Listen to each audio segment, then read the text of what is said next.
ಹಿಂದೂ, ಬೌದ್ಧ, ಸಿಖ್ ಹೊರತುಪಡಿಸಿದ ಮತಾಂತರದಿಂದ ಎಸ್ಸಿ ಸ್ಥಾನಮಾನ ನಷ್ಟ, ಸುಪ್ರೀಂ ಕೋರ್ಟ್ ಐತಿಹಾಸಿಕ ತೀರ್ಪು. ಈ ತೀರ್ಪಿನ ಕುರಿತ ಒಂದಿಷ್ಟು ಮಾಹಿತಿ ಇಲ್ಲಿದೆ. ನಮಸ್ಕಾರ. ಇದು ನಿಮ್ಮ ಕೋರ್ಟ್ ವೆಬ್ ನ್ಯೂಸ್. ಹಿಂದೂ, ಬೌದ್ಧ, ಸಿಖ್ ಧರ್ಮವನ್ನು ಹೊರತುಪಡಿಸಿ ಅನ್ಯ ಧರ್ಮಕ್ಕೆ ವ್ಯಕ್ತಿಯೊಬ್ಬರು ಮತಾಂತರ ಮಾಡಿದರೆ ಪರಿಶಿಷ್ಟ ಜಾತಿಯ ಸ್ಥಾನಮಾನ ಕಳೆದುಕೊಳ್ಳುತ್ತಾರೆ ಎಂದು ಸುಪ್ರೀಂ ಕೋರ್ಟ್ ಐತಿಹಾಸಿಕ ತೀರ್ಪು ನೀಡಿದೆ. ಹಿಂದೂಗಳು, ಸಿಖ್ಖರು, ಬೌದ್ಧರು ಮಾತ್ರ ಪರಿಶಿಷ್ಟ ಜಾತಿ ಸ್ಥಾನಮಾನ ಪಡೆಯಬಹುದು. ಆದರೆ ವ್ಯಕ್ತಿಯೊಬ್ಬರು ಇಸ್ಲಾಂ ಅಥವಾ ಕ್ರೈಸ್ತ ಧರ್ಮಕ್ಕೆ ಮತಾಂತರಗೊಂಡಲ್ಲಿ ಅವರ ಪರಿಶಿಷ್ಟ ಜಾತಿ ಸ್ಥಾನಮಾನ ರದ್ದಾಗುತ್ತದೆ ಎಂದು ತೀರ್ಪು ಸ್ಪಷ್ಟಪಡಿಸಿದೆ. ಭಾರತದ ಸಂವಿಧಾನದಲ್ಲಿ ವಿಧಿಸಿದಂತೆ 1950ರ ಆದೇಶದ ಷರತ್ತು 3ರಲ್ಲಿ ನಿರ್ದಿಷ್ಟಪಡಿಸದ ಯಾವುದೇ ಧರ್ಮಕ್ಕೆ ಪರಿಶಿಷ್ಟ ಜಾತಿಯ ಸದಸ್ಯರು ಮತಾಂತರಗೊಂಡರೆ ಮೀಸಲು ವರ್ಗದ ಸ್ಥಾನಮಾನ ನಷ್ಟವಾಗುತ್ತದೆ ಎಂದು ಅದು ಹೇಳಿದೆ. ಕ್ರಿಶ್ಚಿಯನ್ ಧರ್ಮಕ್ಕೆ ಮತಾಂತರಗೊಂಡು ಪಾದ್ರಿಯಾಗಿ ಕಾರ್ಯನಿರ್ವಹಿಸುತ್ತಿದ್ದ ವ್ಯಕ್ತಿಯೊಬ್ಬ ತನ್ನ ಮೇಲೆ ಹಲ್ಲೆ ನಡೆಸಿದ ಕೆಲವು ವ್ಯಕ್ತಿಗಳ ವಿರುದ್ಧ ಪರಿಶಿಷ್ಟ ಜಾತಿ ಕಾಯ್ದೆಯಡಿ ಪ್ರಕರಣ ದಾಖಲಿಸಿದ್ದ ಪ್ರಕರಣದಲ್ಲಿ ಈ ತೀರ್ಪು ಬಂದಿದೆ.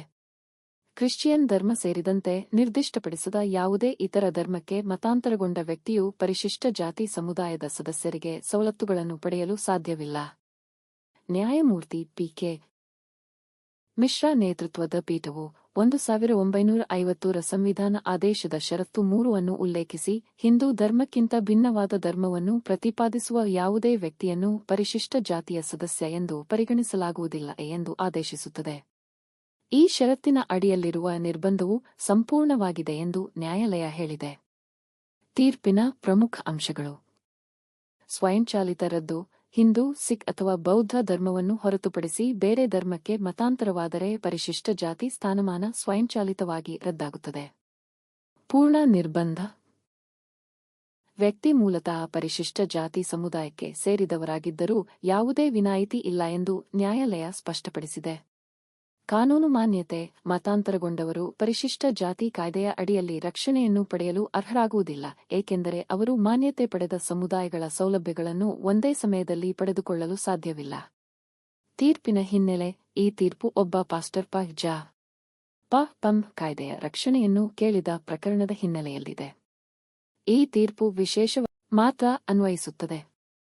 ಪರಿಶಿಷ್ಟ ಪಂಗಡಗಳ ಕುರಿತು ಅವರ ಸ್ಥಾನಮಾನ ಸಾಮಾನ್ಯವಾಗಿ ಧರ್ಮಾಂತರದಿಂದ ಪ್ರಭಾವಿತರಾಗುವುದಿಲ್ಲ, ಏಕೆಂದರೆ ಅದು ಧರ್ಮಕ್ಕಿಂತ ಹೆಚ್ಚು ಜನಾಂಗೀಯ ಮೂಲಾಧಾರದ ಮೇಲೆ ನಿರ್ಧಾರವಾಗುತ್ತದೆ. ನೇಮಕಾತಿ ಮಾಡದೆ ದೀರ್ಘಕಾಲೀನ ಹೊರಗುತ್ತಿಗೆ ನೇಮಕ ಶೋಷಣೆ ಮತ್ತು ಅನ್ಯಾಯ ಎಂದು ಕಿಡಿಕಾರಿದ ಹೈಕೋರ್ಟ್. ಈ ತೀರ್ಪಿನ ಕುರಿತ ಒಂದಿಷ್ಟು ಮಾಹಿತಿ ಇಲ್ಲಿದೆ. ನಮಸ್ಕಾರ. ಇದು ನಿಮ್ಮ ಕೋರ್ಟ್ ವೆಬ್ ನ್ಯೂಸ್. ನಿಯಮಿತ ನೇಮಕಾತಿಗಳನ್ನು ಬದಿಗಿಟ್ಟು ದೀರ್ಘಕಾಲಿಕ ಹೊರಗುತ್ತಿಗೆ ಮೂಲಕ ಸಿಬ್ಬಂದಿಯನ್ನು ನೇಮಕ ಮಾಡುವುದು ಅನ್ಯಾಯವಾಗಿದೆ. ರಾಜ್ಯವು ಶೋಷಣಾತ್ಮಕವಾಗಿ ವರ್ತಿಸಬಾರದು ಎಂದು ಅಲಹಾಬಾದ್ ಹೈಕೋರ್ಟ್ ಹೇಳಿದೆ. ಅಲಹಾಬಾದ್ ಹೈಕೋರ್ಟ್ ಇತ್ತೀಚೆಗೆ ಸಾರ್ವಜನಿಕ ಉದ್ಯೋಗದಾತರು ನಿಯಮಿತ ನೇಮಕಾತಿ ಪ್ರಕ್ರಿಯೆಯನ್ನು ತಪ್ಪಿಸಲು ನಿರಂತರವಾಗಿ ಹೊರಗುತ್ತಿಗೆ ಔಟ್ಸೋರ್ಸಿಂಗ್ ಸಂಸ್ಥೆಗಳ ಮೂಲಕ ಸಿಬ್ಬಂದಿಯನ್ನು ನೇಮಕ ಮಾಡುತ್ತಿರುವ ಕ್ರಮವನ್ನು ತೀವ್ರವಾಗಿ ಖಂಡಿಸಿದೆ. ಇಂತಹ ವ್ಯವಸ್ಥೆ ಶೋಷಣೆ ಮತ್ತು ಅನ್ಯಾಯಕ್ಕೆ ಹೆಚ್ಚಿನ ಅವಕಾಶವನ್ನು ಒದಗಿಸುತ್ತದೆ ಎಂದು ನ್ಯಾಯಾಲಯ ಅಭಿಪ್ರಾಯಪಟ್ಟಿದೆ. ನ್ಯಾಯಮೂರ್ತಿ ವಿಕ್ರಮ್ ಡಿ. ಚೌಹಾನ್ ಅವರ ಪೀಠವು ಬರೇಲಿ ನಗರ ನಿಗಮಕ್ಕೆ 13 ವರ್ಷಕ್ಕಿಂತ ಹೆಚ್ಚು ಕಾಲ ಔಟ್ಸೋರ್ಸಿಂಗ್ ಮೂಲಕ ಕಂಪ್ಯೂಟರ್ ಆಪರೇಟರ್ ಆಗಿ ಕೆಲಸ ಮಾಡುತ್ತಿರುವ ವ್ಯಕ್ತಿಯ ನಿಯಮಿತೀಕರಣದ ಮನವಿಯನ್ನು ಪರಿಗಣಿಸಲು ನಿರ್ದೇಶನ ನೀಡಿದೆ. ದೀರ್ಘಕಾಲಿಕವಾಗಿ ಔಟ್ಸೋರ್ಸಿಂಗ್ ಅಥವಾ ದಿನಗೂಲಿ ಆಧಾರದಲ್ಲಿ ಅವಿಭಾಜ್ಯ ಸ್ವಭಾವದ ಕೆಲಸಗಳನ್ನು ಮಾಡಿಸುತ್ತಿರುವುದು, ವಿಶೇಷವಾಗಿ ಇಲಾಖೆಯ ಕಾರ್ಯಗಳನ್ನು ಔಟ್ಸೋರ್ಸಿಂಗ್ ಸಂಸ್ಥೆಗಳ ಮೂಲಕ ಪೂರೈಸುವ ಮಾನವ ಸಂಪನ್ಮೂಲದಿಂದ ನಿರ್ವಹಿಸುವುದರಿಂದ ಮಾನ್ಯ ಹುದ್ದೆಗಳ ಮೇಲೆ ನಿಯಮಿತ ನೇಮಕಾತಿ ವಿಧಾನವನ್ನು ನಿರ್ಲಕ್ಷಿಸುವುದು ಅಥವಾ ತಪ್ಪಿಸುವುದು ಶೋಷಣಾತ್ಮಕ ಉದ್ಯೋಗ ಪದ್ಧತಿಯನ್ನು ಸೂಚಿಸುತ್ತದೆ ಎಂದು ಪೀಠವು ತನ್ನ ಆದೇಶದಲ್ಲಿ ಹೇಳಿದೆ. ಈ ಪ್ರಕರಣದಲ್ಲಿ ಕಾಫಿ ಅಹ್ಮದ್ ಖಾನ್ ಎಂಬ ವ್ಯಕ್ತಿ 2011ರ ನವೆಂಬರ್ 1ರಂದು ಬರೇಲಿ ನಗರ ನಿಗಮದ ನಿರ್ಮಾಣ ವಿಭಾಗದಲ್ಲಿ ದಿನಗೂಲಿ ಕಂಪ್ಯೂಟರ್ ಆಪರೇಟರ್ ಆಗಿ ನೇಮಕಗೊಂಡಿದ್ದರು. 2012ರ ಆಗಸ್ಟ್ನಲ್ಲಿ ಸರ್ಕಾರದ ನಿರ್ದೇಶನದಂತೆ ಅವರ ಸೇವೆಯನ್ನು ರದ್ದುಗೊಳಿಸಲಾಯಿತು.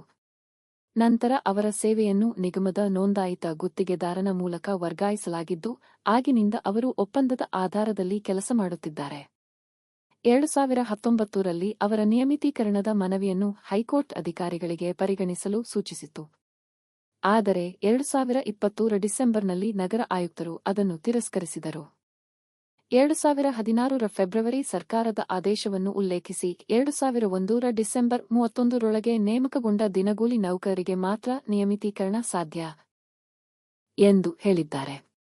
ಹೈಕೋರ್ಟ್ ಮುಂದೆ ಅರ್ಜಿದಾರರ ವಕೀಲರು ಸುಪ್ರೀಂ ಕೋರ್ಟ್ನ 2024 ಜಗ್ಗೋ ವಿರುದ್ಧ ಭಾರತ ಸಂಘ ತೀರ್ಪನ್ನು ಉಲ್ಲೇಖಿಸಿ ದೀರ್ಘಕಾಲಿಕ ತಾತ್ಕಾಲಿಕ ನೇಮಕಾತಿಗಳು ಕಾರ್ಮಿಕ ಹಕ್ಕುಗಳನ್ನು ಉಲ್ಲಂಘಿಸುತ್ತವೆ ಎಂದು ವಾದಿಸಿದರು. ಜೊತೆಗೆ ಅರ್ಜಿದಾರರು 13 ವರ್ಷಕ್ಕಿಂತ ಹೆಚ್ಚು ಕಾಲ ಕೆಲಸ ಮಾಡಿರುವುದು ಕೆಲಸದ ಸ್ವಭಾವ ಶಾಶ್ವತವಾಗಿರುವುದನ್ನು ತೋರಿಸುತ್ತದೆ ಎಂದು ತಿಳಿಸಿದರು. ಪೀಠವು ಸುಪ್ರೀಂ ಕೋರ್ಟ್ನ ಇತ್ತೀಚಿನ ಭೋಲಾನಾಥ್ ವಿರುದ್ಧ ಜಾರ್ಖಂಡ್ ರಾಜ್ಯ ತೀರ್ಪನ್ನು ಆಧರಿಸಿ ಮಾದರಿ ಉದ್ಯೋಗದಾರನ ಕರ್ತವ್ಯವೆಂದರೆ ಉದ್ಯೋಗಿಗಳ ಜೀವನೋಪಾಯ, ಗೌರವ ಮತ್ತು ಉದ್ಯೋಗ ಸ್ಥಿರತೆಯನ್ನು ಕಾಪಾಡುವ ರೀತಿಯಲ್ಲಿ ನ್ಯಾಯಯುತವಾಗಿ ವರ್ತಿಸುವುದಾಗಿದೆ, ಶೋಷಣೆ ಮಾಡುವುದು ಅಲ್ಲ ಎಂದು ಒತ್ತಿ ಹೇಳಿತು. ನ್ಯಾಯಾಲಯವು ಇಲಾಖೆಯ ಕೆಲಸವನ್ನು ಔಟ್ಸೋರ್ಸಿಂಗ್ ಮಾಡುವುದಕ್ಕೂ ಇಲಾಖೆಯ ಒಳಗಿನ ಕಾರ್ಯಗಳನ್ನು ನಿರ್ವಹಿಸಲು ಕೇವಲ ಮಾನವ ಸಂಪನ್ಮೂಲವನ್ನು ಔಟ್ಸೋರ್ಸಿಂಗ್ ಮೂಲಕ ಪಡೆಯುವುದಕ್ಕೂ ನಡುವಿನ ವ್ಯತ್ಯಾಸವನ್ನು ವಿವರಿಸಿದೆ. ದೀರ್ಘಕಾಲ ಔಟ್ಸೋರ್ಸಿಂಗ್ ಮೂಲಕ ಉದ್ಯೋಗಿಗಳನ್ನು ಬಳಸುವುದು ಮೂಲತಃ ಅನ್ಯಾಯಕರವಾಗಿದೆ ಎಂದು ಹೇಳಿದೆ. ವಿಭಾಗದ ಕೆಲಸ ಶಾಶ್ವತವಾಗಿ ಹೆಚ್ಚಾದಾಗ ಸಂಬಂಧಿತ ಹುದ್ದೆಗಳ ಸಂಖ್ಯೆಯನ್ನು ಹೆಚ್ಚಿಸುವುದು ಅಗತ್ಯ, ಆದರೆ ಅದನ್ನು ಮಾಡದೆ ಉದ್ಯೋಗದಾತರು ಔಟ್ಸೋರ್ಸಿಂಗ್ ಸಂಸ್ಥೆಗಳನ್ನೇ ಬಳಸುತ್ತಿರುವುದು ಸಾಮಾನ್ಯವಾಗಿದೆ ಎಂದು ನ್ಯಾಯಾಲಯ ಗಮನಿಸಿದೆ. ಇಂತಹ ದೀರ್ಘಕಾಲಿಕ ವ್ಯವಸ್ಥೆಯಿಂದ ಉದ್ಯೋಗಿಗಳು ಭವಿಷ್ಯದ ಅವಕಾಶಗಳನ್ನು ಕಳೆದುಕೊಳ್ಳುತ್ತಾರೆ ಮತ್ತು ನಿಯಮಿತ ನೇಮಕಾತಿಗಳಲ್ಲಿ ಸ್ಪರ್ಧಿಸಲು ವಯೋಮಿತಿಯನ್ನು ಮೀರಿಬಿಡುತ್ತಾರೆ ಎಂದು ನ್ಯಾಯಾಲಯ ತಿಳಿಸಿದೆ. ನ್ಯಾಯಮೂರ್ತಿ ಚೌಹಾಣ್ ಅವರು, ನ್ಯಾಯಯುತ ಉದ್ಯೋಗ ಪದ್ಧತಿಗಳನ್ನು ಅನುಸರಿಸುವುದರಿಂದ ಅನಾವಶ್ಯಕ ವ್ಯಾಜ್ಯಗಳನ್ನು ಕಡಿಮೆ ಮಾಡಬಹುದು, ಉದ್ಯೋಗ ಭದ್ರತೆಯನ್ನು ಹೆಚ್ಚಿಸಬಹುದು ಮತ್ತು ನ್ಯಾಯತತ್ವಗಳನ್ನು ಉಳಿಸಬಹುದು ಎಂದು ಹೇಳಿದ್ದಾರೆ. ಈ ಹಿನ್ನೆಲೆಯ ಮೇಲೆ ನ್ಯಾಯಾಲಯವು ಬರೇಲಿ ನಗರ ನಿಗಮದ ಆಯುಕ್ತರು ನೀಡಿದ್ದ ಆದೇಶವನ್ನು ರದ್ದುಗೊಳಿಸಿ ಸುಪ್ರೀಂ ಕೋರ್ಟ್ ತೀರ್ಪುಗಳ ಬೆಳಕಿನಲ್ಲಿ ಅರ್ಜಿದಾರರ ನಿಯಮಿತೀಕರಣದ ಮನವಿಯನ್ನು ಮರುಪರಿಗಣಿಸಲು ನಿರ್ದೇಶಿಸಿದೆ. ಈ ಪ್ರಕ್ರಿಯೆಯನ್ನು 4 ತಿಂಗಳೊಳಗೆ ಪೂರ್ಣಗೊಳಿಸಲು ಸೂಚಿಸಿ ಅರ್ಜಿಯನ್ನು ಪುರಸ್ಕರಿಸಲಾಗಿದೆ. ಪ್ರಕರಣ ಶೀರ್ಷಿಕೆ: ಕಾಫಿ ಅಹ್ಮದ್ ಖಾನ್ ವಿರುದ್ಧ ಉತ್ತರ ಪ್ರದೇಶ ರಾಜ್ಯ ಮತ್ತು ಇತರರು. ಅಲಹಾಬಾದ್ ಹೈಕೋರ್ಟ್. ಇದು ಈ ವಿಷಯದ ಕುರಿತ ಸಂಕ್ಷಿಪ್ತ ಮಾಹಿತಿ. ಈ ಬಗ್ಗೆ ಮತ್ತಷ್ಟು ಮಾಹಿತಿಯನ್ನು ಪಡೆಯಲು ನಮ್ಮ ವೆಬ್ಸೈಟ್ಗೆ ಭೇಟಿ ನೀಡಬಹುದು. ಈ ಮಾಹಿತಿ ಉಪಯುಕ್ತವಾಗಿದ್ದರೆ ಒಂದು ಲೈಕ್ ಕೊಡಿ. ಪ್ರಶ್ನೆ, ಸಲಹೆ, ಸೂಚನೆ ಇದ್ದರೆ ಕಮೆಂಟ್